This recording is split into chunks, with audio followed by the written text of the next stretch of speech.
আসসালামু আলাইকুম সুপ্রিয় দর্শক, কেমন আছেন সবাই? আশা করি সবাই অনেক ভালো আছেন। যে যেখান থেকে ভিডিওটি দেখতেছেন সবাইকে শুভেচ্ছা জানাচ্ছি আজকের ভিডিওর পক্ষ থেকে। জানিয়ে দেব কুয়েতের সর্বশেষ খবর। গতকালকে কুয়েতের সুলাইবিখাত ব্যাপক নিরাপত্তায় একাধিক প্রবাসীকে গ্রেপ্তার করা হয়েছে। কুয়েত নিরাপত্তা জোরদার করার জন্য এবং শৃঙ্খলা বজায় রাখার জন্য কুয়েতের স্বরাষ্ট্র মন্ত্রণালয় থেকে ব্যাপক নিরাপত্তা অভিযান চালানো হইতেছে।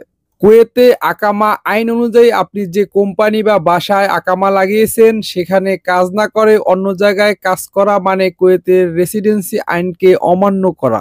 আমি আবারও বলি, আপনি কুয়েতে যে কোম্পানিতে আকামা লাগিয়েছেন অথবা খাদেম বিষয়ে আকামা লাগিয়েছেন সেখানে কাজ না করে যদি অন্য জায়গায় কাজ করেন তাহলে সেটি কুয়েতের আইনে অপরাধ এবং কুয়েতের আইনকে অমান্য করা বোঝায়।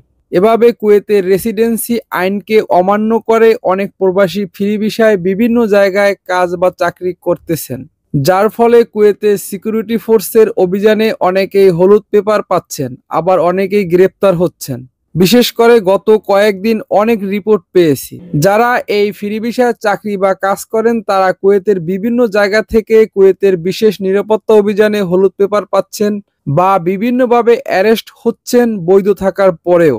এর একটাই কারণ, আপনি যেখানে আকামা লাগিয়েছেন সেখানে কাজ না করে অন্য জায়গায় কাজ করতেছেন, আর সেটা কুয়েতের রেসিডেন্সি আইনকে অমান্য করা বোঝায়।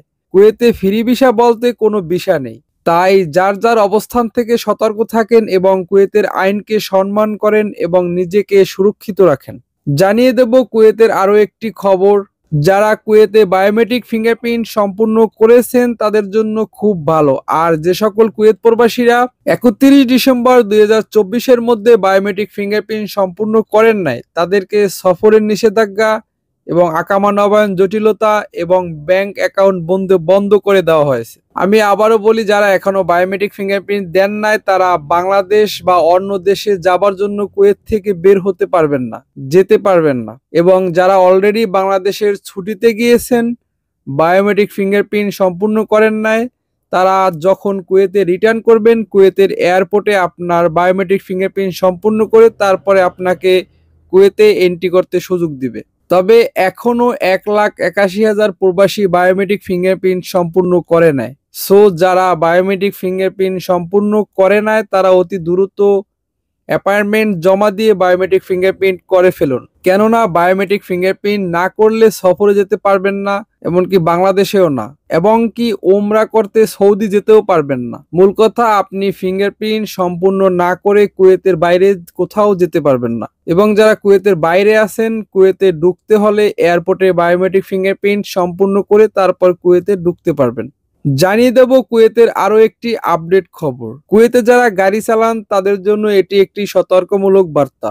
কুয়েতের ট্রাফিক বিভাগ জানিয়েছেন কুয়েতে যে নতুন এআই ক্যামেরা ইনস্টল করা হয়েছে তাতে 15 দিনে 18,778টি ট্রাফিক আইন লঙ্ঘনের ঘটনা রেকর্ড করেছে বলে জানিয়েছেন জেনারেল ট্রাফিক বিভাগের সহকারী পরিচালক লেফটেন্যান্ট কর্নেল আবদুল্লাহ বু হাসান। তিনি আরও বলেন, 4,944টি ট্রাফিক আইন লঙ্ঘন গাড়ি চালানোর সময় মোবাইল ফোন ব্যবহারের সাথে সম্পর্কিত ছিল।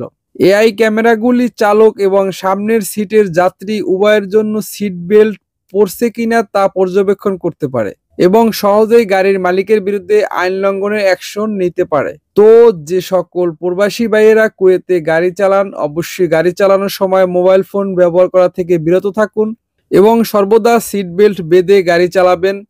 তাতে করে নিজে নিরাপদে থাকুন এবং কুয়েতের আইনকে সম্মান করুন। জনস্বার্থে সবাই ভিডিওটি শেয়ার করবেন এবং আপনার যদি কোনো প্রশ্ন থাকে অবশ্যই কমেন্ট করে জানাতে পারেন, সেই বিষয়ে পরবর্তী ভিডিওতে উত্তর দেওয়ার চেষ্টা করব।